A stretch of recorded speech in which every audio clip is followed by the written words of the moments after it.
இன்னைக்கு கூட நம்ம கர்த்தருடைய வார்த்தையை நம்ம தியானிக்க போகிறோம். ஒவ்வொரு வாரமும் ஆண்டவர் நமக்கு இந்த நம்ம சர்ச்சில் இந்த மாசத்துக்கு கொடுக்கப்பட்ட வாக்குத்தத்தத்தின் மூலமா ஆண்டவர் நம்மகிட்ட ஒவ்வொரு வாரமும் சில சத்தியங்களை நமக்கு கொடுத்தார். இன்றைக்கும் கூட அந்த வசனத்தை மீண்டும் நம்ம வாசித்து இந்த வாரத்தோட நம்ம இந்த தியானிச்சு முடிப்போம். சங்கீதம் 52:8 நம்ம வாசிப்போம். நானும் தேவனுடைய ஆலயத்தில் பச்சையான ஒளி மரத்தை போல இருக்கிறேன். தேவனுடைய கிருபை என்றென்றைக்கும் நம்பியிருக்கிறேன். அல்லேலூயா, அல்லேலூயா. எத்தனை சந்தோஷமா இருக்கீங்க. அல்லேலூயா. அப்ப இந்த வசனத்தை கொண்டு நம்ம கடந்த 3 வாரங்கள் நம்ம தியானிச்சோம். இந்த வாரத்துல கூட இதே வசனத்துல கடைசி பகுதி, நான் தேவனுடைய ஆலயத்தில் பச்சையான ஒளிமரத்தை போல இருக்கிறேன்னு சொல்லிட்டு இன்னொரு காரணத்தை தாவீது சொல்றாரு. தேவனுடைய கிருபையை என்றென்றைக்கும் நம்பி இருக்கிறேன். அல்லேலூயா. தேவனுடைய ஆலயத்தில் பச்சையான ஒளிவு மரத்தை போல இருந்ததுக்கு காரணத்தை என்ன சொல்றாரு? நான் தேவனுடைய கிருபையை என்றென்றைக்கும் நம்பி இருக்கிறேன். அல்லேலூயா. ஒரு வசனம் சொல்லுது, புலம்பல் 3:22, நாம் நிர்மூலமாக இருக்கிறது கர்த்தருடைய கிருபையே. ஆமென். அல்லேலூயா. எத்தனை பேர் சொல்றீங்க நான் நிர்மூலமாக இருக்கிறது கர்த்தருடைய கிருபை? ஏன்னா டெய்லி காலையில நம்ம எழுப்புறது யாரு? உயிரோட நம்மளை எழுப்புறது யாரு? கர்த்தர். நாளைக்கு நான் காலையில் எழுப்புவேன்னு சொல்லி யாரும் நம்முடைய உயிரை குறிச்சு கூட நம்ம என்ன செய்ய முடியாது. அதனாலதான் தாவீது சங்கீதம் 62:3 என்ன சொல்றாரு பாருங்க, என் ஜீவனை பார்க்கிலும் உமது கிருபை நல்லது. என் ஜீவனை பார்க்கிலும் உமது கிருபை நல்லது. இப்ப இங்க சாட்சியா இருக்கிறாங்க. ஒரு நாள் விசித்திரமா என்ன சொன்னாங்க, சாட்சியா சொன்னாங்க, அவரு எப்பவோ அவருக்கு வந்த பலவீனத்துல அவர் மறிச்சு போயிடுவாரு என்ன செஞ்சாங்க டாக்டர். அந்த நேரத்துலதான் ஆண்டவர் இயேசு அவர் தெரிஞ்சுக்கிட்டு என்ன செஞ்சாங்க, சர்ச்சுக்கு போனாங்க. இன்னைக்கு அதுக்கப்புறம் 10 வருஷம் நினைக்கணுமா, 10 வருஷம் இருக்குமாமா, ஆண்டவர் உயிரோட வச்சிருக்காங்க. இன்னும் திரும்ப தருவாரு அவங்களுக்கு. அல்லேலூயா. உங்களை கர்த்தர் எப்ப உங்களை ஆண்டவர் தன்னுடைய நேரம் வரைக்கும் உங்களுக்கு நல்ல ஜீவனை கொடுத்து உங்களுக்கு அப்ப என்ன சொல்றேன்னா, நிர்மூலமாக இருக்கிறது கர்த்தருடைய கிருபையே. நீங்க நினைக்கலாம் நான் இன்னும் கொஞ்ச நாள் செத்துருவேன், ஆனா கர்த்தருடைய கிருபை இருக்கிற வரைக்கும் நீங்க எப்படி இருப்பீங்க? நடமாடிட்டு இருப்பீங்க. அல்லேலூயா. ஆகவே கிருபை நம்ம உயிரோட காக்குறது. இன்னைக்கு நீங்க ஒவ்வொருத்தரும் கிருபையை நம்பி இருக்கிறதுக்கு காரணம், கிருபையை நம்பி இருக்கிறதுனால நீங்க சொல்லணும், நான் உயிரோட காரணம் யாரு? கர்த்தருடைய கிருபை. பாருங்க, அப்போஸ்தலனாகிய பவுல் 1 கொரிந்தியர் 15:10 சொல்றாரு. வாசிப்போம். 1 கொரிந்தியர் 15:10.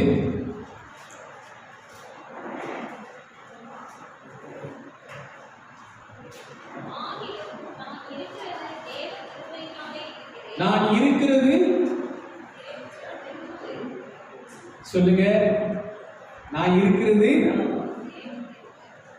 இப்ப நீங்க ஒவ்வொருத்தரும் இதை சொல்லணும், வாயில அறிக்கை செய்யணும். அல்லேலூயா, அல்லேலூயா. சிலர்கிட்ட கேட்பாங்க பாருங்க, நல்லா இருக்கியா கேட்டா சில ஆட்கள் என்ன சொல்லுவாங்க, உலகத்துல இருக்கிற ஆட்கள் ஏதோ இருக்கிறேன்னு சொல்லுவாங்க. ஆனா விசுவாசி அப்படி சொல்லவே கூடாது, நல்லா இருக்கேன் தேவ கிருபையில சொல்லணும். அல்லேலூயா. என்ன இத பவுல் சொல்றாரு, நான் இருக்கிறது தேவ கிருபையினால இருக்கிறேன். எல்லாரும் பார்க்கல அதிகமாக நான் பிரயாசப்பட்டேன், ஆகிலும் நான் அல்ல. இதுதான் ரொம்ப முக்கியம். அல்லேலூயா. இந்த தாழ்மை யாருக்கு இருக்குதோ அவங்களுக்கு கிருபை வந்துகிட்டே இருக்கும். அல்லேலூயா. எத்தனை நிருபங்கள், எத்தனை சபைகள், எத்தனை ஊழியர்களை உருவாக்குனார். ஆனா அவர் சொல்றாரு, நான் அல்ல, தேவனுடைய கிருபையே அப்படி செய்வது. அல்லேலூயா. இந்த கிருபை உங்க வாழ்க்கையில் பெருகிட்டே இருக்கும். இதை மட்டும் நீங்க சொல்லிருங்க. எதையுமே நான் சொல்லிடாதீங்க.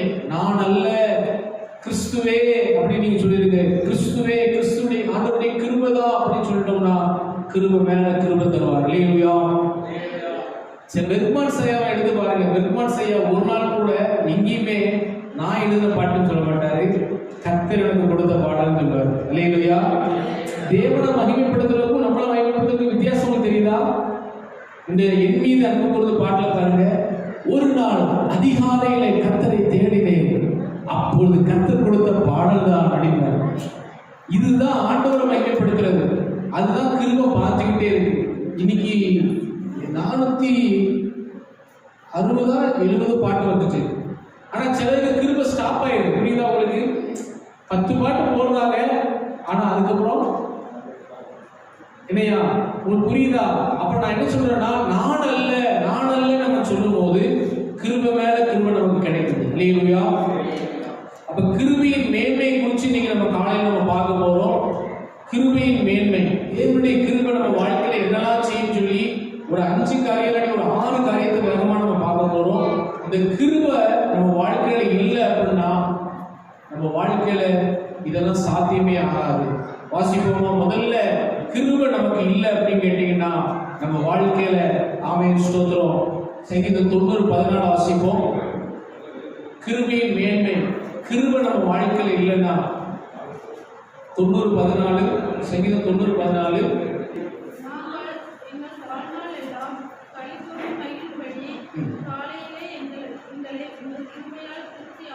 ஆமென். அல்லேலூயா.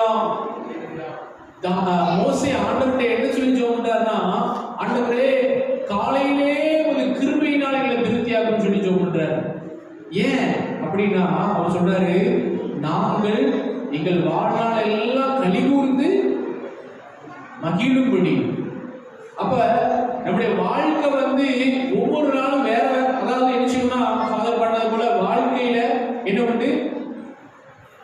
பிரயாணத்தில் மேடு உண்டு, பள்ளங்களும் உண்டு. ஒரு நாள் நம்ம ஓஹோன்னு இருப்போம், ஒரு நாள் கொஞ்சம் வரணும், தாழ்ச்சி வரலாம். ஆனா ஆண்டவர் அதை நிரந்தரம் வைக்க மாட்டாரு. ஆனா வசனம் சொல்லுது, வாழ்நாள் எல்லாம் கழிவுந்து மகிழணும்னா நம்ம கிட்ட என்ன இருக்கணும்? தேவ கிருபை. அல்லேலூயா. இந்த தேவ கிருபை நமக்குள்ள இருந்துச்சுன்னு வச்சுக்கோங்களேன், நம்ம எப்பயுமே சந்தோஷமா இருக்க முடியும். அல்லேலூயா. இந்த கிருபை உங்களுக்கு வேணும் அப்படின்னு கேட்டா, இந்த கழிவுந்து மகிழ்றதுக்கு உங்களுக்கு கிருபை வேணும்னா அந்த வசனத்துல என்ன சொல்லுது? காலையிலே. இல்லையா? நீங்க காலையில 6 மணிக்கு முன்னாடி எழுந்து நீங்க ஜெபம் பண்ணி பாருங்க. கிருபை உங்கள், அதாவது நான் என்ன சொல்றேன்னா, நீங்க தூங்கினா தூங்கலாம், உங்க விருப்பம் தான், யாருக்கும் கம்பல்சன் கிடையாது. ஆனா காலையில நீங்க கொஞ்சம் சாக்ரிஃபைஸ் பண்ணி பலவீனத்திலும் நீங்க எழுந்து ஜெபம் பண்ணிருங்க 6 மணிக்கு முன்னாடி. ரொம்ப டயர்டா இருந்தா 6 மணிக்கு அப்புறம் தூங்கிருங்க கொஞ்ச நேரம். ஆனா அந்த 6 மணிக்கு முன்னாடி பாத்தீங்களா, அதிகாலையில என்னை தேடுகிறவனே, இந்த காலை நேரத்துல தான் உங்களுக்கு ஒரு புது கிருபையோட கர்த்தர் வருவார். ஏன்னா ஏதேன் தோட்டத்துல பகலின் குளிர்ச்சியான வேலை எப்பதான் இருக்கு, உலாவி வரும், உங்களை தேடுவார். அப்ப நீங்க என்ன செய்யணும்னா, காலையில எனக்கு எல்லாத்த பக்கமும் இயேசுதான் முக்கியம் சொல்லி நீங்க ஒரு முடிஞ்ச 4 மணிக்கு கூட எஞ்சி ஜெபம் பண்ணுங்க. ஏன்னா 4 மணிக்கு எஞ்சி ஜெபம் பண்ணா ரொம்ப பிரசன்னமா இருக்கும். யாராவது எழுந்துருக்கீங்களா? நீங்க எஞ்சி ஜெபம் பண்ணி பாருங்க, ரொம்ப நல்லா இருக்கும். ஆனா நான் என்ன சொல்றேன்னா, அந்த 4 மணிக்கு எஞ்சி 5 மணிக்கு எஞ்சி ஜெபம் பண்றோம், அந்த கிருபை நம்ம வாழ்க்கையில கிடைக்கும் போது அன்னைக்கு நம்ம வாழ்க்கையில எங்க போனாலும் வந்தாலும் மனசுக்குள்ள ஒரு கழிவுறுதல் இருந்துட்டே இருக்கும். அல்லேலூயா. அதுதான் கழிவுறுது மகிழும்படி. நீங்க இருதயத்துல கழிவுறுது வெளியே யாருக்குமே தெரியாது. உங்களுக்கு ஏதாவது ஒரு சோதனை சாத்தானை கொண்டு வருவான், கஷ்டத்தை கொண்டு வருவான். ஆனா அந்த கிருபை, அதாவது கிருபை இல்லாத ஆள் அந்த பிரச்சனையில இருந்துச்சுன்னா ஒரே முழுமுழுத்துட்டு என்ன செய்வாங்க, முடங்கி போயிடுவாங்க. ஆனா உங்களுக்கு அந்த பிரச்சனை உங்களுக்கும் அது வரும். ஆனா நீங்க என்ன செய்ய மாட்டீங்க, முழுமுழுக்க மாட்டீங்க. நீங்க அதை எப்படி பார்ப்பீங்கன்னா, ஆண்டவர் கூட அந்த கிருபை உங்களை என்ன செய்யணும், அப்படி உள்ள கர்த்தர் பார்த்துக்குவார் என்ன செய்யணும், கொண்டு போகும். அல்லேலூயா. உதாரணத்துக்கு இந்த சங்கீதத்துல மோசே பாருங்க, எல்லாரும் வனாந்தரத்துல வரும்போது எல்லாருக்குமே என்ன செய்யுது, தண்ணி இல்லை வனாந்தரத்துல. அப்ப எல்லாரும் முறுமுறுக்கிறாங்க. ஆனா மோசே முறுமுறுத்தாரா? முறுமுறுக்கல. இன்னொரு இடத்துக்கு வாங்க, தண்ணி இருக்குது, ஆனா குடிச்ச உடனே எப்படி இருக்குது, கசப்பா இருக்குது. அப்பயும் மோசே முறுமுறுத்தாங்க. ஆனா மோசே முறுமுறுத்தாரா? இல்ல. ஏன்னா அவர் காலையிலே எங்க போயிடுவார், விடியற் காலத்திலே ஆயத்தமாகி என் சமூகத்துக்கு வாழ்ச்சினார். பார்த்தீங்களா? அந்த இடத்துக்கு போயிட்டு இருந்ததுனால, உதாரணத்துக்கு மோசையுடைய மனைவி எப்படி இருந்தா? மோசையுடைய மனைவி அழகா இருந்தா. அவர் ஒரு மீதியான் தேசத்து ஸ்திரீ, கருப்பா இருந்தா. அதனால மோசே எப்படிப்பட்டவனா இருந்தா பைபிள் சொல்லுது? திவ்ய சௌந்தரியம் உள்ளவர். பைபிள் எல்லாம் சில ஆளுக்களை ரொம்ப சொல்லியிருப்பாங்க அழகா. திவ்ய சௌந்தரியம், அவ்வளவு அழகா இருந்தவனுக்கு மனைவி எப்படிப்பட்டவர்? அதை பார்த்துட்டு மோசையோடைய அக்காவே என்ன செஞ்சா? பரியாசம் பண்ணா. அப்படித்தானே? ஆனா மோசே அதை குறிச்சு கவலைப்பட்டாரா? ஆண்டவர் வந்து கேட்கிறாரு, நீ தாசனாய மோசைக்கு முன்னாடி பேசணும்ல அப்படின்னு சொல்லி பேசி ஒரு 7 நாள் குஷ்டம் வந்துச்சு. இது நீங்க பைபிள படிச்சிருப்பீங்கன்னு தெரிஞ்சிருக்கும் உங்களுக்கு. மோசையோட அக்கா தான் அவளை காப்பாத்தி விட்டா குழந்தையா இருக்கும் போது. இப்ப அக்கா மனைவி கருப்பா இருக்கிறான்னு சொல்லி பேசின உடனே மோசே அதை ஒரு பெரிய மேட்டராவே நினைக்கல. அப்ப நான் என்ன சொல்றேன்னா, கிருபை இருந்துச்சு அப்படின்னா எந்த ஒரு காரியத்தையும் பிரச்சனையும் பெருசா அதை என்ன செய்யாது, பார்க்காது. அது வாட்டுக்கு என்ன செய்யும், வானமே நெஞ்சு விழுந்தாலும் சொல்லுவாங்க. அது மாதிரி பார்த்துக்கலாம் என்ன செய்யும், போய்கிட்டே இருக்கும். இதுதான் கிருபை. ஆகவே நீங்க வாழ்நாள் ஃபுல்லா கழிவுன்னு வாழணும். சில பாருங்க, எதுக்கு எடுத்தாலும் டென்ஷன், எதுக்கு எடுத்தாலும் சண்டை. ஆனா நீங்க காலையில போய் கர்த்தருடைய சமூகத்தில் இருந்துட்டு வந்து பாருங்க, அவங்களுக்கு வித்தியாசம் தெரியும். அந்த கிருபை உங்க கூட இருக்கிறதுனால நீங்க கழிவுன்னு மகிழ்வீங்க. உங்க வாழ்க்கையில கர்த்தர் எல்லாவற்றையும் நேர்த்தியா செய்து முடிப்பார். அல்லேலூயா. இந்த செட்டைகளின் கீழே நம்ம வரணும். சங்கீதம் 36:7 வாசிப்போம். தேவனே, உடைய கிருபை எவ்வளவு அருமையானது, அதனால் மனுபுத்தர் உடைய செட்டைகளின் நிழலில் வந்து அடைகிறார்கள். அப்ப ஆண்டுடைய சமூகத்துக்குள்ள போயிடணும். 7 மணி, அவன் 6 மணிக்கு முன்னாடி போய் ஆண்டவரே உன் சமூகமே பாக்கியமே சொல்லி போய் அப்படி செட்டைகளின் கீழே இருந்துட்டோம் அப்படின்னா உன் வாழ்க்கையில எதை குறிச்சு நம்ம அவன் சொல்றோம் சஞ்சலப்பட வேண்டியது இருக்காது.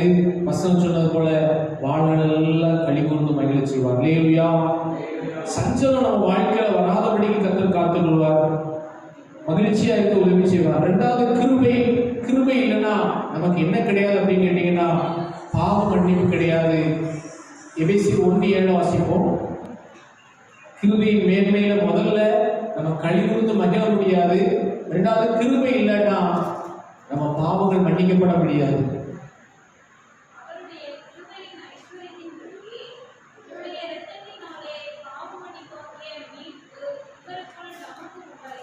இப்ப இயேசுவின் ரத்தம் சகல பாவத்தை நீக்கி சுத்திகரிக்குது. நம்ம திடீர்னு ஒரு பாவத்தை செஞ்சிடறோம். ஆனா கிருபையின் ஐஸ்வர்யம் நம்மளை என்ன செய்யுது சொல்லுங்க? அவருடைய கிருபையின் ஐஸ்வர்யத்தின்படியே அவருடைய ரத்தத்தினாலே பாவ மன்னிப்பாகிய மீட்பு நமக்கு உண்டாயிருக்கிறது. யாக்கோபு சொன்னாரு, சகோதரரே, நம்ம அநேக விஷயத்துல தவறுகிறோம். ஒருவன் சொல் தவறாதவனால் பூர்ண புருஷனா இருக்கிறான்னு சொல்றாரு. நம்ம அப்படியா இருக்கிறோம்? செய்வேன் சொல்லுவோம், செய்ய மாட்டோம். செய்ய மாட்டேன்னு சொல்லுவோம், செய்வோம். அப்படிதானே? வாழ்க்கையில அந்த அளவுக்கு பெர்ஃபெக்ட் ஆகல. அப்ப ஆண்டவருடைய கிருபை மட்டும் இல்லைன்னா நம்ம செஞ்ச பாவத்தெல்லாம் அவர் சேர்த்து கணக்கு சொன்னா என்ன ஆயிருக்கும் சொல்லுங்க? நம்ம எத்தனை முறை செஞ்சிருப்போம் நமக்கே தெரியாது. ஆனா பைபிள் சொல்லுது, மேற்குக்கும் கிழக்குக்கும் எவ்வளவு தூரமோ அவ்வளவா இந்த பாவங்களை கையில தட்டி ஆண்டவர் மகிமைப்படுத்துவோமா? கிருபை எவ்வளவு பெரியது பாருங்க. கிழக்குக்கும் மேற்குக்கும் எவ்வளவு தூரமோ அவ்வளவு தூரமா என்னுடைய பாவங்களை நம்ம விட்டு விளக்கினார். முதுகுக்கு பின்னாக இருக்கப்பட்டார். இன்னொரு வருஷத்துல சொல்லிட்டு சமுத்திரத்தின் ஆழத்துல போட்டார். இவ்வளவு நல்ல தெய்வம். கிருபை அப்படின்னா சாதாரண கிடையாது. கிருபைக்கு ஒரு நல்ல உதாரணம் சொல்றேன். அகஸ்டின் ஜெபமாரியா ஒரு பிரசங்கத்துல சொன்னாங்க. அதை சின்னதுன்னா ஒரு அந்த மெசேஜ் கேட்டே ஒரு 10 வருஷம் இருக்கும்னு நினைக்கிறேன். இப்போ பாருங்க, கிருபைக்கு உதாரணம் பாருங்க. இப்ப யோசுவா இருக்கான் சரியா? உங்க அப்பா ஒரு கார் வாங்குறாரு சரியா? பெரிய அப்புறம் வாங்குவார் சரியா? அந்த காரை நீ என்ன செய்யற? உங்க அப்பாவுக்கு தெரியாம எடுத்துட்டு போய் என்ன செய்யற? நேரா கொண்டு போய் மரத்துல என்ன செய்யற? விட்டுட்ட சரியா? விட்டுட்ட மரம் ஏதாச்சும் கார் முன்னாடி டேமேஜ் ஆயிட்டு, உடனே காரு டேமேஜ் ஆயிட்டு இது கேள்விப்பட்ட உடனே நீ வீட்டுக்கு வந்து சொல்ற, எப்பா அந்த மாதிரி கார் இட்டு போனேன், கார் டேமேஜ் ஆயிட்டு அப்படின்னு. அட லூசு பேல மடப்பேல அப்படியே திட்டுவாரு. இப்போ உனக்கு எதுவும் ஆள் இல்லை, உனக்கு எதுவும் ஆயிருக்கா? சரி பார்த்துக்கலாம், காருக்கு இன்சூரன்ஸ் இருக்கு, காருக்கு என்ன செஞ்சுக்கலாம் சொல்லுவார். அப்பா அப்படிதான் சொல்லுவார். ஆனா அதே இது வேலைக்காரன் எட்டு போயிட்டு வந்தான்னு வச்சுக்கோங்க, யோ உனக்கு அறிவு இருக்காயா, உனக்கெல்லாம் சம்பளம் கொடுத்து வச்சிருக்கேன் பாரு, இப்படிதான் நினைச்சுவாங்க. புரியுதா உங்களுக்கு வித்தியாசம்? புரியுதா? அப்ப நம்ம பிள்ளையா இருக்கிறதுனால தவறி விழுந்தா கூட தகப்ப என்ன செய்யறாரு, மன்னிக்கிறார். புரியுதா உங்கள? ஆனா இந்த கிருபையை மிஸ்யூஸ் பண்ற ஆட்கள் இருக்கிறாங்க. அதையும் உங்களுக்கு நான் சொல்ல விரும்புறேன். இப்ப பாருங்க, ஆண்டவரை பாவத்தை மன்னிச்சுவாரு. நான் இன்னைக்கு இதுவரைக்கும் நான் ரொம்ப பாவம் செஞ்சுட்டேன், என்னை மன்னிக்கிறாரு. சரி நாளைக்கு மன்னிச்சுவார்ல, அப்ப நாளைக்கு நான் போய் பாவம் செஞ்சுக்கிறேன், செஞ்சுட்டு வந்து என்ன செஞ்சுக்கிறேன். இதுதான் பிசாசுடைய உபதேசம். அதுதான் யூதா புஸ்தகத்துல இருக்குது. நம்முடைய கர்த்தராகிய இயேசு கிறிஸ்துவின் கிருபையை சில காம விகாரத்துக்கு ஏதோ புரட்டிட்டு விடுறாரு. அப்ப கிருபையை புரட்டுற ஆட்கள் என்ன செய்வாங்கன்னா, இப்ப நீங்க நான் சொன்ன மாதிரி யோசா வந்து தெரியாம கார் தட்டிட்டான், இடிச்சுட்டான், அப்பா அப்படி சொல்லிட்டாரு. இன்சூரன்ஸ் இருக்கு. என்ன இந்த இன்சூரன்ஸை எதுக்கு கொடுத்தாங்க? இன்சூரன்ஸ் தான் கிருபை மாதிரி. இன்சூரன்ஸ் எதுக்கு கொடுக்காங்க? காருக்கு நம்ம போடுறோம். எதுக்கு? தெரியாம நான் இடிச்சிட்டேன் அப்படின்னா கிளைம் பண்ணி இடிச்சுக்கலாம். ஐயா கார் இடிச்சிட்டு அப்படின்னு சொன்னா இன்சூரன்ஸ் காரை கொஞ்சம் என்ன செய்வான், தருவான். ஆனா டெய்லி போய் இடிக்கிறதுக்காக கொடுத்தான் இன்சூரன்ஸ்.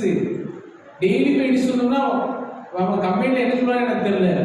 இது போல சில ஆட்கள் வச்சுனா கிருபை இருக்கு, கிருபை இருக்கு, நீ போய் எவ்வளவு நாள் நினைச்சுக்கோ. இதுதான் சாத்தானுடைய உபதேசம். ஆனா இயேசு என்ன சொல்றாரு, விபச்சாரத்துல கையும் களமா பிடிக்கப்பட்ட பெண்ணை கொண்டு வந்து எல்லாரும் கல்லெறியும் போது சொல்றாரு, யாராவது இது வரைக்கும் பாவமே செய்யறாங்க இருந்தீங்கன்னா முதக்கல்ல எறிங்கன்னு சொன்னாரு. எல்லாரும் கல்லை போட்டுட்டு போயிட்டாங்க.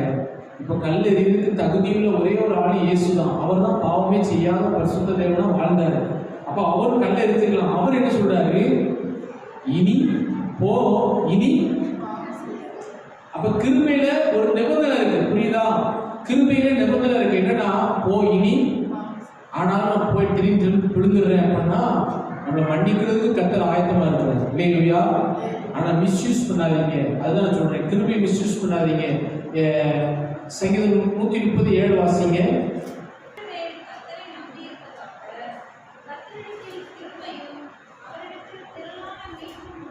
கர்த்தரிடத்தில் கிருபையும் அவரிடத்தில் திரளான மீட்பும் உண்டு. இல்லையா?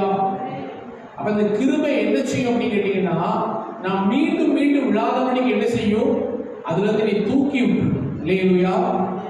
அதனால ரோமர்ல சொல்லப்பட்டிருக்கு, வாசிங்க. ரோமர் 6ஆம் அதிகாரம் 14ஆம் வசனம்.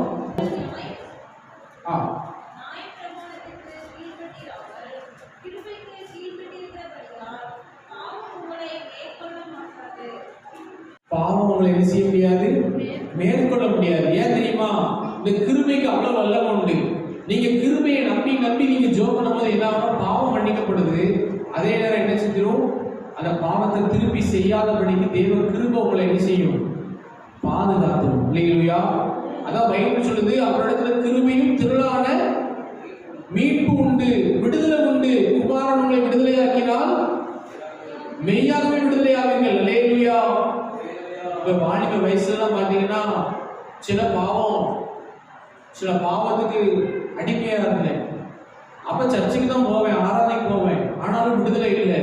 ரோமர் 7 பாருங்க, பவுல் சொல்றாரு, நிர்பந்தமான மனுஷன் நான், யார் என்னை இந்த மரண சரீரத்திலிருந்து விடுதலை ஆகுவான் பவுலே கதறினார். அப்ப புரியுதா உங்களுக்கு? இது எல்லாருக்குமே ஒரு விளைவில இருக்கும். ஆண்டவருக்காக வாழணும் நம்ம விரும்புவோம், ஆனா அந்த சரீரத்துக்குள்ள கிரியை செய்கிறதான பாவ பிரமாணம் இது நம்ம என்ன செய்யணும், தீமை செய்யறதுக்கு தூண்டும். அப்ப பாவத்துல விழுகிறது, திருப்பி வந்து மன்னிப்பு கேட்கறது. உங்களை குறித்து சொல்றேன், என்னைய குறித்து சொல்லிட்டு இருக்கிறேன். வாலிப வயசுல பாவத்துல விழுகிறது, திருப்பி வந்து மன்னிப்பு கேட்கறது. இது யாருக்கும் தெரியாது, ரகசிய பாவம். ஆனா ஒரு குறிப்பிட்ட நேரம் வரும்போது ஆண்டவருடைய கிருபையை கேட்டு கேட்டு கேட்டு கேட்டு இப்ப கிருபை என்ன செஞ்சுச்சு அப்படின்னு கேட்டீங்கன்னா, பாவத்தை முற்றிலும் வெறுக்கத்தக்க விதத்துல மாற்றிச்சு. இல்லையா? அதுதான் பைபிள் சொல்லுது, கிருபைக்கு கீழ்பட்டுட்டீங்கன்னா, இந்த கிருபை இசப்பாவும் கிருபதாப்பா கிருபதாப்பா கிருபதாப்பா, இந்த கிருபை என்னை பாதுகாக்கணும், இந்த கிருபை என்னை பாதுகாக்கணும், நான் விழக்கூடாது விழக்கூடாது விழக்கூடாதுன்னு ஜெபம் பண்ணி பண்ணி பண்ணி பண்ணி பண்ணி இப்ப கிருபை மேல போயிட்டு பாவம் கீழே போயிட்டு. இல்லையா? பாவம் நம்ம மேல என்ன செய்யாது, போகாது. ஒரு முதல்ல சொல்லுவாங்க, குருவி நம்ம தலை அசுத்தமான எண்ணங்களே எனக்கு வராதுன்னு நினைச்ச முடியாது. மனுஷனா இருக்கும்போது சில டைம் வரும். ஆனா இயேசு ரத்தம் ஜெயம். இயேசுவே இது ஒரு பாவம் ஆண்டவரே, இது எனக்கு ஒரு பாவ சோதனை. நீங்க 2 நிமிஷம் ஜெபம் பண்ணீங்கன்னா அந்த சிந்தைகள்லாம் உங்களை விட்டு விலகி போயிடும். இல்லையா? ஏன்னா பாவத்துக்கு விரோதமா போராடணும் பைபிள் சொல்லுது. அப்ப கிருபை நமக்கு கிடைக்கும் போது அதை நம்ம மேற்கொள்வர்களாய் மாறுகிறோம். ஆகவே முதல்ல கிருபை நம்மளை கலிகூர்ந்து மகிழ செய்யும். 2வது கிருபை நம்முடைய பாவங்களை எல்லாம் மன்னிக்கும். இந்த கிருபை நம்ம பாவத்தை மேற்கொள்ள உதவி செய்யும், பாவத்தை மன்னிக்கும். ஆமென். பாவத்தை மேற்கொள்ள உதவி செய்யும். 3வது வாசிங்க. அப்படி கிருபை நம்மளை என்ன செய்யுது அப்படின்னு கேட்டு வாசிங்க. 3வது யாத்திராகமம் 33:17 வாசிப்போம்.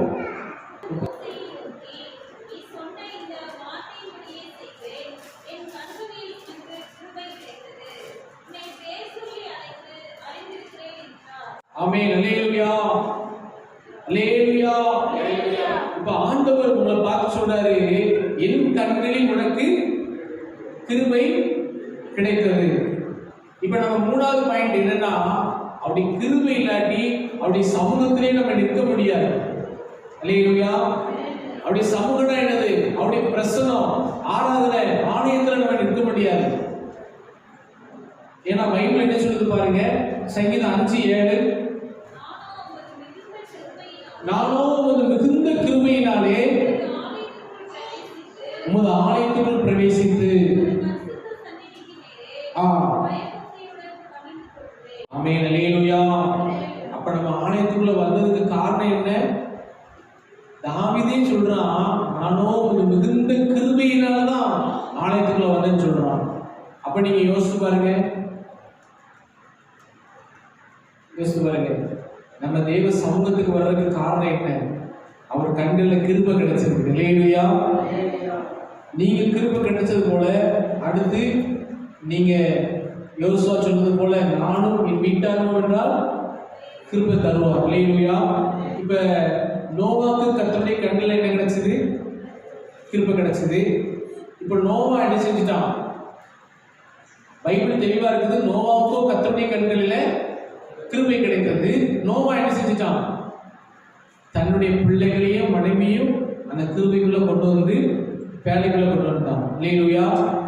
இப்ப நீங்களும் ஆண்டவரே, உமக்கு உடைய கண்ணில் எனக்கு கிருபை கிடைச்சது ஆண்டவரே, அது போல என் மனைவி, என் கணவருக்கு கிடைக்கட்டும், என் மனைவிக்கு கிடைக்கட்டும், என் பிள்ளைகளுக்கு கிடைக்கட்டும். நாங்க எல்லாரும் உங்களுடைய சமூகத்துல நாங்க வரணும் ஆண்டவரே, உங்களுடைய ஆலயத்துல வந்து நாங்க ஆராதிக்கணும் ஆண்டவரே. நீங்க விரும்புனீங்கன்னா, கேட்டீங்கன்னா கர்த்தர் நிச்சயமா கிருபை தருவார். அல்லேலூயா. உங்களை சாட்சியை வைப்பார். இந்த தேவ சமூகத்துல வந்து இருக்கிறதுக்கு காரணம் என்னது? தேவனுடைய கிருபை. இந்த கிருபை நமக்கு கிடைக்கல அப்படின்னா அப்படி சமூகத்துல நம்ம என்ன செய்ய முடியாது, இருக்க முடியாது. இந்த கிருபை கிடைச்சதுனால என்ன ஆயிடும் அப்படின்னு கேட்டீங்கன்னா, நான் உண்மையிலேயே ஆச்சரியப்படுவேன். என்னன்னா, இப்ப யாருமே இல்லைன்னு கூட சர்ச்சில் உட்காந்துட்டே இருப்பேன். உண்மைக்கு நான் சொல்றேன், இந்த சர்ச்சுக்கு வந்துட்டு அப்படின்னா வீட்டுக்கு போறதுக்கே என்ன செய்யாது, தோணாது. வந்தா இங்கேயே இருப்பேன். யாரோ ஒரு ஆள் நம்மகிட்ட பேசுற மாதிரியும், நான் அவர்கிட்ட பேசுற மாதிரியும், அவர் பைபிள்ல இருந்து என்கிட்ட பேசுற மாதிரியும் அப்படியே நேரம் போயிட்டே இருக்கும். உண்மைக்கு நான் சொல்றேன், இது எப்படி தெரியல, அது கிருபை. இல்லையா? அப்படி கண்கள்ல கிருபை கிடைச்சது. உண்மையில நான் சொல்றேன், ஒரு காலத்துல 2 பாட்டு 3 பாட்டு கூட இருக்காத ஆளு இன்னைக்கு எப்படி இருக்க முடியுது? ஆளுடைய கிருபை. அப்படி சமூகத்துக்குள்ள இருக்கக்கூடிய கிருபை தந்திருக்கிறார், உங்களுக்கும் தருவார். இல்லையா? நீங்க பாருங்க, இந்த கிருபை நமக்கு கிடைச்சதுனாலதான் ஆண்டுடைய சமூகத்துக்கே வாழணும். அதுலயும் பாத்தீங்கன்னா மோசேக்கு ஸ்பெஷல் கிருபை. மோசே 40 நாள் என்ன செய்தார்?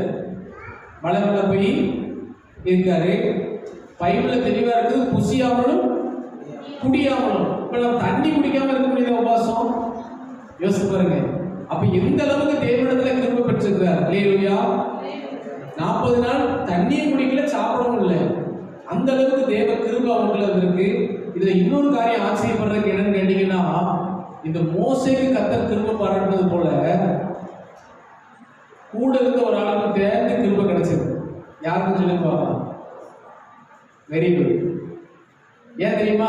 ஆண்டவர் சொன்னாரு, இந்த மலை பக்கத்துல ஒருத்த கூட வந்துடக்கூடாது. ஏன்னா மலையில நான் அவன் கூட பேச போறேன். பழைய ஏற்பாடுல அப்படி, புதிய ஏற்பாடுல எல்லாரும் வரலாம். அல்லேலூயா. எவ்வளவு பாருங்க, சிலுவையில இயேசு மரித்த போது அந்த திரைச்சல மேல இருந்து கீழே கிழிச்சது பாத்தீங்களா? அந்த திரைச்சல கிழிச்சதுனால நீங்க எல்லாரும் சர்ச்சுக்குள்ள வர முடியுது. பழைய ஏற்பாடுல அப்படி கிடையாது. ஆசாரியர்கள் மட்டும்தான் வந்து ஊழியம் செய்யணும், பிரகாரத்துல தான் எல்லாரும் நிற்பாங்க. இப்ப பாருங்க, மோசேன்னு சொல்லிட்டாரு மலை பக்கத்துல மிருகம் கூட வரக்கூடாதுன்னு சொல்லிட்டாரு. ஆனா மலை பக்கத்துல ஒரு ஆள் மட்டும் வரலாம். அது யாரு? யோசுவா. நீங்க பைபிள வாசிங்க, யாத்திராகமம் 33:11 வாசிங்க.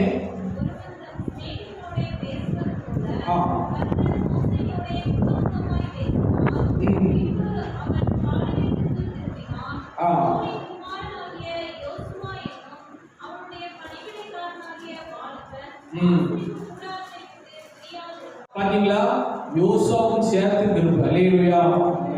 சில ஆளுங்களுக்கு சர்ச்சுக்குள்ள வந்துட்டா எப்ப வீட்டுக்கு போலான்னு இருக்கு, துட்டிக்குது ஹிருதயம். ஒரு வாட்ஸ்அப் ஸ்டேட்டஸ் ஒன்று பார்த்து பார்த்துக்கோங்க. அது வந்து ஒரு பாஸ்டர்ஸ் இந்த ஸ்டேட்டஸ். சர்ச்சுக்கு போற போது மக்கள் எப்படி இருக்கிறாங்கன்னு சொல்லி போட்டு கீழே ஆமப்படத்தை போட்டிருந்தாரு. திரும்பி வீட்டுக்கு போகும்போது எப்படி இருக்காங்க போட்டு கீழே போட்டு மான் மாதிரி போட்டிருக்காரு. மான் ஓடுற ஸ்பீடை காட்டுறாரு. என்ன இது வந்து தேவனை ருசிக்கிறதுக்கு முன்னாடி நமக்கு அப்படி இருக்கும், எப்படா ஓடலாம் அப்படின்னு. இது எல்லாருமே மனுஷ இயல்புதான். ஆனா அந்த கிருபைக்குள்ள அந்த கிருபை நம்மளை பிடிச்சிட்டு அப்படின்னா, வரும்போது எப்படி இருக்கும்? காலு மான் மாதிரி துள்ளி ஓடி வரும், போகும்போது என்ன செய்யும்? பொறுமையா போகும். பாருங்க, என்ன சொல்றேன்னா, தேவ சமூகத்தில் இருக்கிறது கர்த்தருடைய கிருபை. அல்லேலூயா. பெருமை பாராட்டுகிறாங்க யாரும். நான் இவ்வளவு நேரம் ஜெபம் பண்ண தெரியுமா, இவ்வளவு நேரம் நான் ஆண்டவர் சமூகத்தில் இருக்கணும். ஏன்னா அது கிருபைங்க, இறக்கம், ஆண்டோடைய பிச்சை, அவருடைய சமூகத்தில் இருக்கிற ஒரு கிருபை. நான் ஆரம்பத்துல ரொம்ப போராடி இருக்கிறேன்.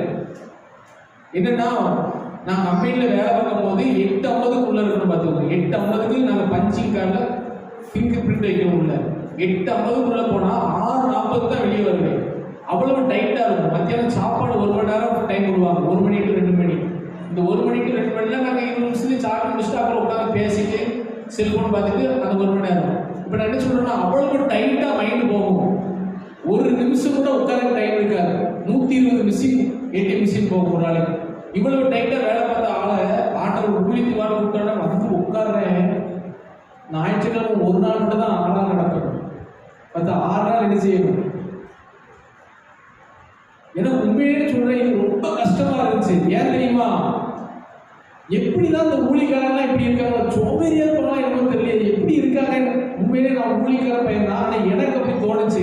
ஆனா உண்மையிலேயே கர்த்தருடைய சமூகத்தை ருசிச்ச பிறகுதான் தெரியுது, 1000 நாளை பார்க்கலும் அவருடைய பிரகாரங்கள் சொல்லும் ஒரே நாள் நல்லது. அல்லேலூயா.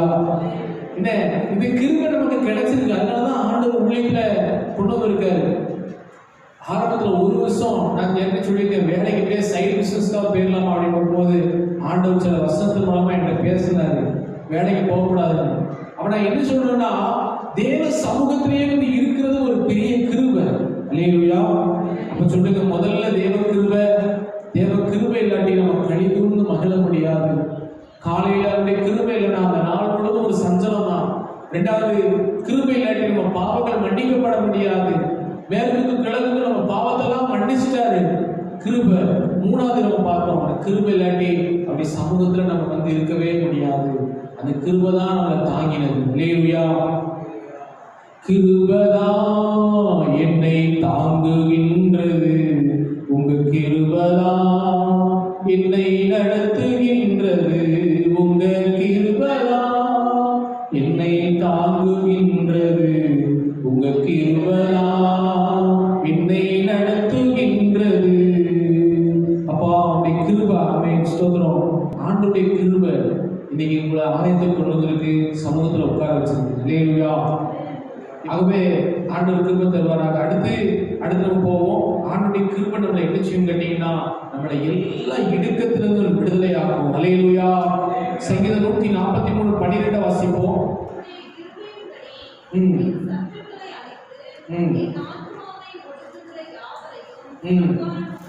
அந்த கிருபை என்ன செய்யணும்னா, நம்ம ஒடுக்குகிற சத்துருக்கள், ஆத்மாவை ஒடுக்குற அந்த அந்தகார கிரியைகளை எல்லாம் என்ன செய்யும்? நிர்மூலமாக்கும். அல்லேலூயா. நானோ உமது அடியேன்னு சொல்றாரு. அப்ப ஆண்டோடைய கிருபையை நம்ம நம்புறதுனால இந்த கிருபை நம்மளை என்ன செய்யும் தெரியுமா? ஒவ்வொரு நாளும் ஒடுக்க வருகிற சாத்தான், இந்த பிசாசின் கிரியைகளை எல்லாம் கர்த்தர் அழித்து போடுகிறார். அல்லேலூயா. வெற்றியை தருகிறார். வேடனுடைய கண்ணிகள் பாழாக்கும் கொள்ளை நோய்கள் நம்மை அணுகாதபடி காக்கிறார். இதுக்கு வேதத்துல ஒரு சம்பவத்தை வாசிக்கும் போது இதுக்கு நல்ல ஒரு உதாரணம் பாருங்க. 2 நாளாகவும் 18:31 வாசிப்போம்.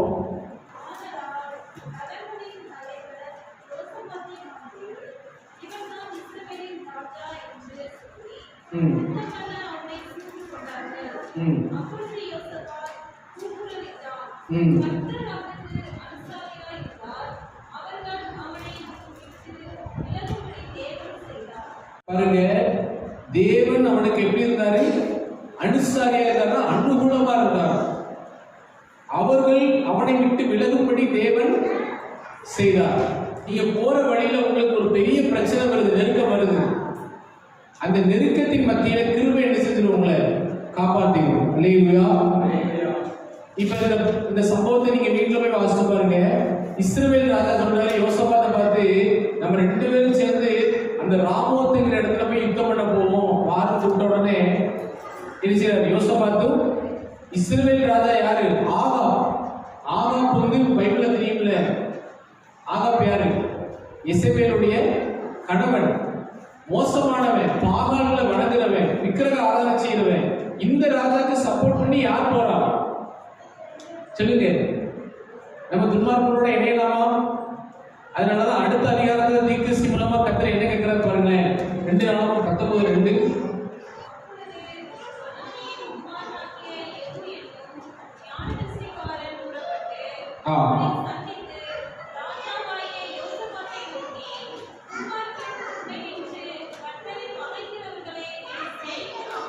துன்மார்க்கனோடு நீங்க சேர்ந்து கர்த்தரை பகைக்கிறவர்களை செய்யலாம் அப்படின்னு கேட்கிறார்.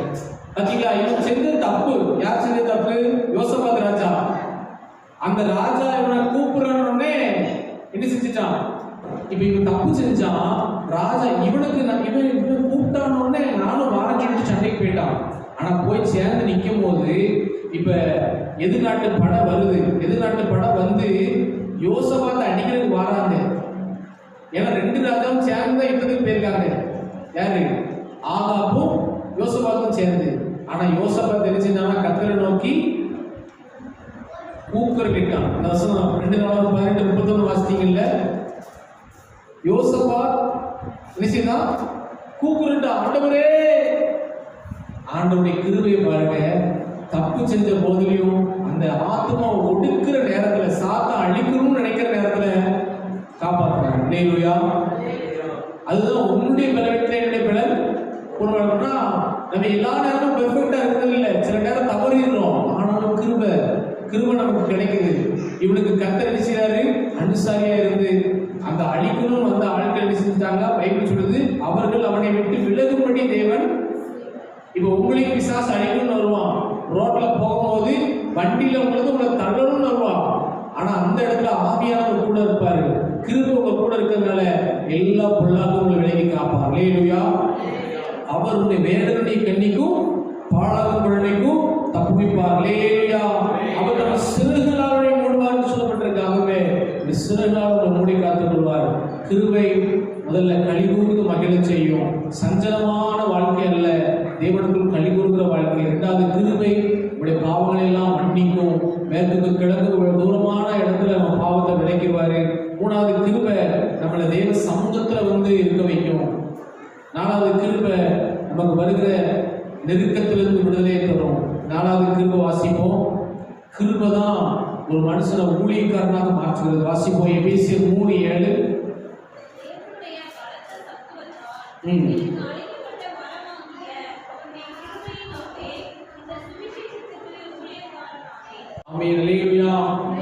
அப்ப பவுல் சொல்றாரு, நான் நிறைய படிச்சதுனால நான் ஊழியக்காரனாக. அவர் சொல்றாரு, எனக்கு அளிக்கப்பட்ட வரமாகிய அவருடைய கிருபையினாலே இந்த சுவிசேஷத்திற்கு ஊழியக்காரனானே. அல்லேலூயா. அப்போ ஊழியம் செய்ய வைக்கிறது யாரும்? ஊழியம் செய்யறதுக்கு காரணம் என்னது? தேவனுடைய கிருபை. அல்லேலூயா. இப்ப முழு நேரம் ஊழியம் அப்படின்னு தேவன் வச்சிருக்கிறாரு. ஆனா உங்க ஒவ்வொருவருக்கும் கர்த்தர் ஒரு கிருபையை கொடுத்திருக்கிறாரு. இந்த ஊழியத்துக்கு நம்மளை கர்த்தர் எப்போ அழைக்கிறான்னு சொல்லி பாருங்க. கலாத்தியர் 1:15 ஒருத்தர் ஊழியக்காரனா மாறணும் அப்படின்னா தாய் வயிற்றில் இருக்கும்போதே கர்த்தர் அவங்களை பிரிச்சிருவாரு. ஆனா குறிப்பிட்ட நேரத்தில் வளரும்போது அவங்கள அப்படி சமூகத்துக்குள்ள அழைத்து வந்துடுவார். உலக வேலையை பார்த்துட்டு இருப்பாங்க, ஆனா கர்த்தர் அவங்கள கொண்டு வருவார். வாசிங்க, பவுல் சொல்றாரு கலாத்தியர் 1:15.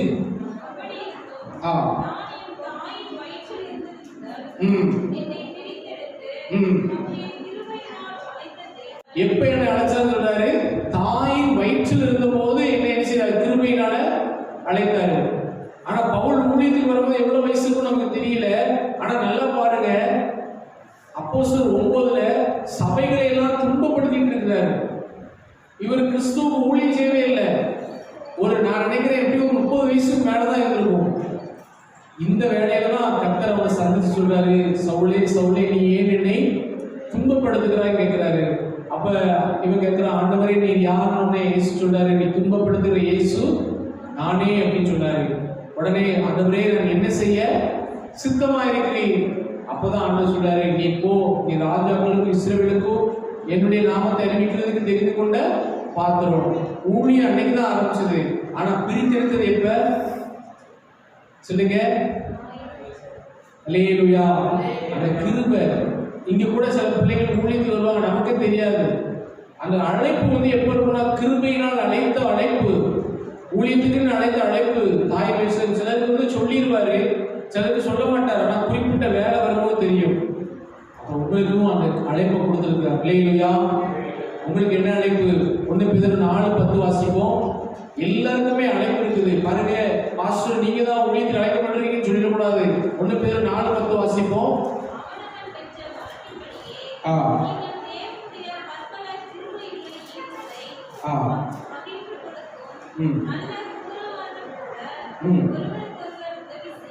பாருங்க, அவனவன் பெற்ற வரத்தின்படி ஒவ்வொருத்தருக்கும் ஒரு கிருபை இருக்கு.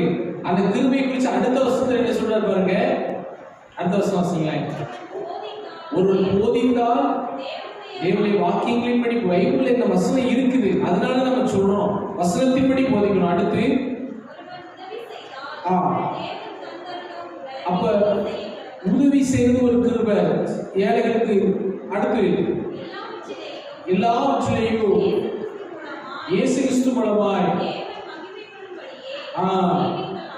அல்லேலூயா. நோக்கம் என்னவா இருக்கணும்? இயேசு கிறிஸ்து மூலமா தேவன். அல்லேலூயா.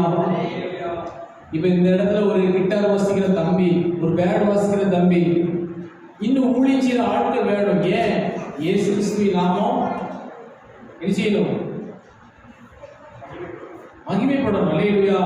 துதித்தலே இன்பமும் ஏற்றுமா இருக்கிறது. இசைக்கருவிகள் எல்லாம் உண்டாக்குற நோக்கம் என்னன்னா தேவன் மகிமைப்படணும். வீணையே சுரமண்டலமே விழிகள் தேவனை உயர்த்துவதற்காக. ஆனா சத்துரு அதை எடுத்து பயன்படுத்தி கொண்டிருக்கிறார். ஆகவே நம்முடைய சபையில எல்லாரும் அவனவன் பெற்ற வரத்தின்படி தேவனுடைய பற்பல கிருபை ஈவுகள் கொடுக்கப்பட்டிருக்கிறது. அதை நீங்க என்ன செய்யணும்? பயன்படுத்தி ஊழியத்தை செய்யணும். அல்லேலூயா. எல்லாருக்கும் ஒரே கிருபை இருக்காது, அந்த கிருபை வித்தியாசப்படும். ஆனா அந்த கிருபையை நீங்க என்ன செய்யணும்னா இயேசு கிறிஸ்துவின் நாமம் மகிமைப்பட என்ன செய்யணும்? பயன்படுத்தணும். உங்களுக்கு கர்த்தர் கிருபை தருவார் கண்டிப்பா. இந்த கிருபையை நம்ம பெற்றுக்கொள்ள வேண்டும். 5 காரியங்கள் நம்ம வேதத்திலிருந்து பார்த்துக்கிறோம். அதுல கிருபை நம்மளை கழிவுண்டு செய்யும். 2வது கிருபை பாவத்தை மன்னிக்கும், பாவத்தை மேற்கொள்ள வைக்கும். 3வது கிருபை அவருடைய சமூகத்துல வந்து அதனாக்கா அவருடைய சமூகத்துல கொண்டு வந்து நம்ம இருக்க வைக்கும். 4வது கிருபை நமக்கு வருகிற இடுக்கத்தின் நேரத்துல அவனை கைவிட மாட்டார். யோசபாத்துக்கு கர்த்தர் அந்த நேரத்துல அந்த ஸ்பாட்ல வந்து உதவி செய்தார், அவனை உயிரோட காப்பாற்றினார். 4வது 5வது அப்படி கிருபை நம்மை ஊழியம் செய்ய வைக்கிறது. இன்னும் ஒரே ஒரு காரியத்தை பார்ப்போம். அப்படி கிருபை நம்மளை என்ன செய்யும் பாருங்க. எபிரேயர் 13:9. எபிரேயர் 13:9.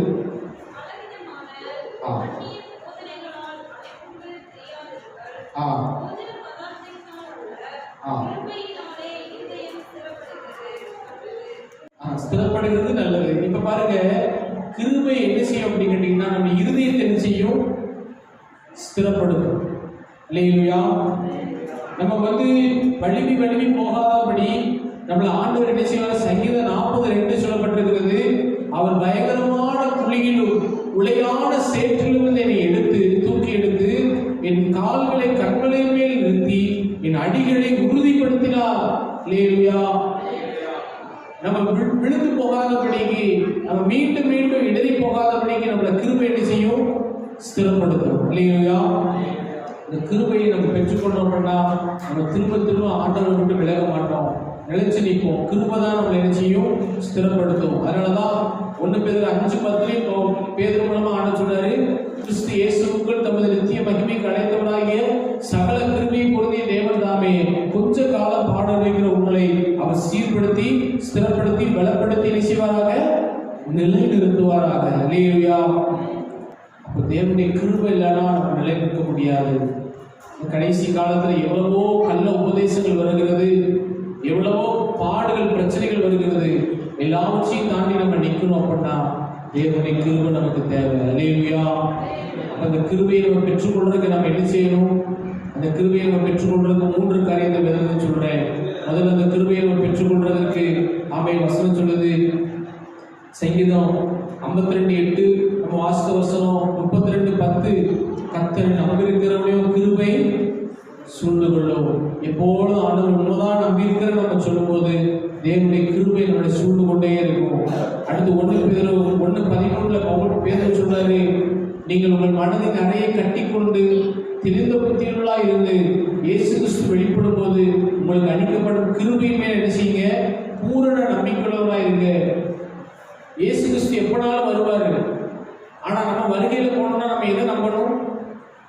அவருடைய பூரண கிருபையை நம்பணும். அதுக்கு நான் என்ன செய்யணும்? என் மனதின் நிறைய கட்டிக்கொள்ளணும். நான் இஷ்டத்துக்கு நான் போகக்கூடாது, பாவத்துக்கு நான் விலகி இருக்கணும். மனதின் நிறைய கட்டணும். தெளிந்த புத்தியுள்ளா இருந்து, தெளிந்த புத்தியுள்ளா இருந்தா என்ன? இயேசுதான் வழி சத்தியம் ஜீவன், அவரை அன்றி வேறொரு தேவன் இல்லை, அவரே நம்ம பின்பற்ற தெளிந்த புத்தியோடு கூட நம்ம இருக்கும்போது அவர் அருளுகிற கிருபையை நம்ம பெற்றுக்கொள்வோம். அல்லேலூயா. முதல்ல கிருபையை நம்பணும். 2வது வாசிப்போம், கிருபைக்கு காத்திருக்கணும். சங்கீதம் 147:11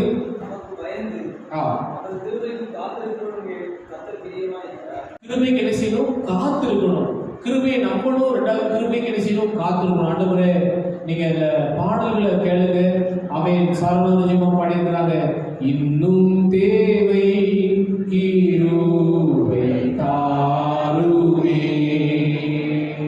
பாத்தீங்களா? இந்த கிருபைக்கு நம்ம காத்திருக்கணும். ஒரு சாதாரண ஒரு பெண்மணி, அவங்க மூலமா தேசத்துல கர்த்தர் இவ்வளவு பெரிய காரியம் செஞ்சிருக்காரு. காரணம் கிருபை.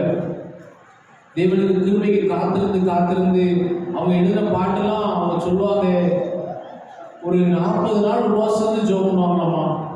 அந்த 40 நாள் முடிவுல அவங்க சாட்சியை சொல்லியிருக்காங்க, தேவ தூதர்கள் வந்து ரூம்ல இறங்கி நின்று இந்த டியூன்ல நீ போடணும் அப்படின்னு சொல்லி சில பாட்டை கொடுப்பாங்க. இல்லையா? பாட்டெல்லாம் யாரும் நினைச்சா அழிக்கவே முடியாது. அந்த பாட்டெல்லாம் ஏன்னா பரிசுத்த ஆவியானவர் மூலமா கொடுக்கப்பட்ட பாட்டு. எத்தனை வருஷம் ஆனாலும் அந்த பாட்டெல்லாம் என்ன செய்யாது? மறக்காது. காலையும் மாலையும் இந்த பாட்டு முன்பாக படித்தேன் இதெல்லாம் மறக்காது. காரணம் அவங்களுக்குள்ள கர்த்தர் கொடுத்த கிருபை. அந்த கிருபைக்கு அவங்க காத்திருப்பாங்க. பாருங்க, பாட்டு பாடுற கிருபை அவங்களுக்குள்ள இருந்துச்சு. ஆனாலும் ஒவ்வொரு பாட்டும் அவங்க காத்திருப்பாங்க, ஜோம் பண்ணிட்டே இருப்பாங்க. ஆண்டவர் ஒரு புது பாட்டை கொடுப்பாங்க.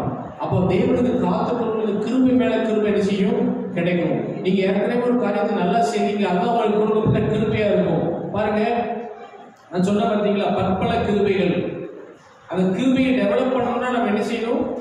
கிருபைக்கு காத்திருக்கணும். ஏன்னா நம்ம அந்த கிருபையை இன்னும் அதிகமாக பெற்றுக்கொள்றதுக்கு அதுதான் வழி, காத்திருக்கணும். இப்ப ஒரு பிரசங்கம் பண்ற கிருபை இருக்கு அப்படின்னா, நான் நாளைக்கு அடுத்த வாரம் என்ன பிரசங்கம் பண்ணிடுவேன் அப்படின்னு சொல்லிட்டு நான் எதுவுமே ஜோப் பண்ணாம போயிட்டோம்னா அது ஒண்ணுமே நிச்சயாது வராது. ஏன்னா அன்னைக்கு நான் யாரை நம்பிடுறேன்? என்னையை நம்பிடுறேன். ஆனா ஆண்டவரே, இந்த வாரமும் ஏதாவது பிரசங்கம் பண்ண எனக்கு உதவி செய்யுங்கன்னு சொல்லி நான் போய் காத்திருந்தோம்னா கிருபை தந்து வசனத்தை நினைவு கொண்டுகிறார். அப்ப உங்களுக்கு என்ன கிருபை கொடுக்கப்பட்டிருக்குன்னு பாருங்க. நான் சொன்னது மாதிரி சமைக்கிறது ஒரு கிருபை. இப்ப உதாரணத்துக்கு ஒரு நாள் நம்ம சர்ச்சில் மீட்டிங் நடக்கும்போது மெஸ்ஸுக்கு டீ போட்டுதாங்கன்னு டீ போட்டு கொடுத்தாங்க. இது ஒரு கிருபை. சில ஆட்கள்கிட்ட நம்ம சொன்னோம்னா அது வேலை கரெக்டாக நடக்கும். இந்த கிருபை நீங்க என்ன செய்யணும்? பெருக பண்ணணும். அப்ப காத்திருக்கணும். காத்திருந்த ஆண்டவரை இன்னும் நான் என்ன இன்னொருக்காக பயன்படணும் நம்ம கேட்கும்போது கிருபை நமக்கு பெறுகிறது. அல்லேலூயா. கடைசி நம்ம என்ன செய்யணும்னா கிருபையை பற்றி கொள்ளணும், கிருபையை நம்பணும், கிருபைக்கு காத்திருக்கணும். மூணாவது கடைசியா வாசிப்போம், கிருபையை பற்றி கொள்ளணும். எபிரேயர் 12:22 வாசிப்போம்.